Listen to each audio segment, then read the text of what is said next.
I find it so much easier to support someone else in their artistic endeavours than to put that passion and energy into my own creative projects. And today is day 2 of a daily series. And yes, I started yesterday, but it's a daily series, okay? We believe. And the series is called One Thing at a Time, with the idea being that I'm going to pick one thing and just do that one thing until it's done. No more multitasking. And the theory I'm testing out is that perhaps that way I can capture some of the magic of the impending deadline without the despair and crushing pressure of the impending deadline.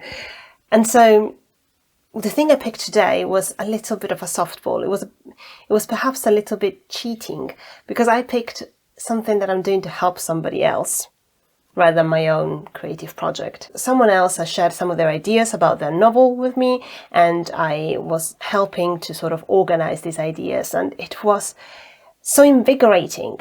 And I had none of the resistance that I have when working on my own projects. And when someone else comes to me and they share their ideas with me, of course I feel very privileged, but also I feel like it's almost selfish of them not to share this with more people. You know, this world that they've created, these characters they've created, they want to live. This is not a unique thought, of course. Loads of people have talked about art in this way, but it seems so self-evident when it's about somebody else. But then when it's about my own creative ideas, I don't think that way. I think, you know, who'll be interested in that? And that's perhaps true. Some of my creative ideas probably don't have legs, but it's so much harder to think of my own art as possibly having that same energy that other people's art has.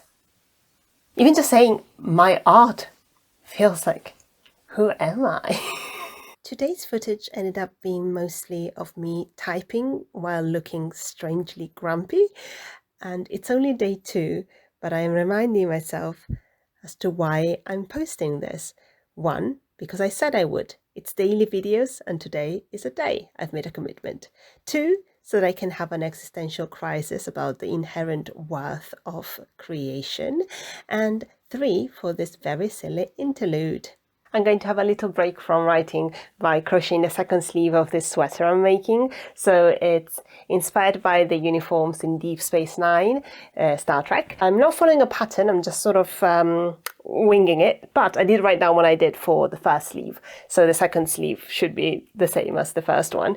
And I'm going to use the overhead setup that I made yesterday. So here's my setup. I have my hook. I'm doing Tunisian crochet, so you put all of the stitches onto the hook and then you close them all off on the return pass.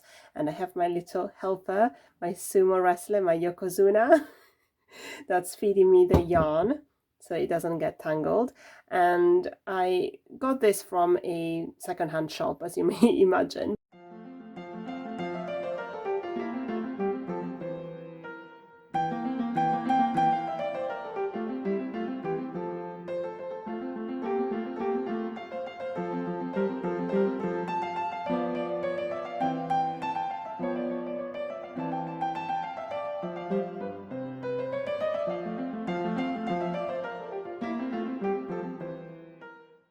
And here we observe the wild Amy exhibiting puzzling behaviour. This footage was shot at 2:30 in the morning. It's as if the wild Amy is so petrified of failing that she doesn't trust herself to go to sleep and pick this back up tomorrow morning. Things may be worse than previously thought. So I'm going to go to sleep now. Good night. See you tomorrow.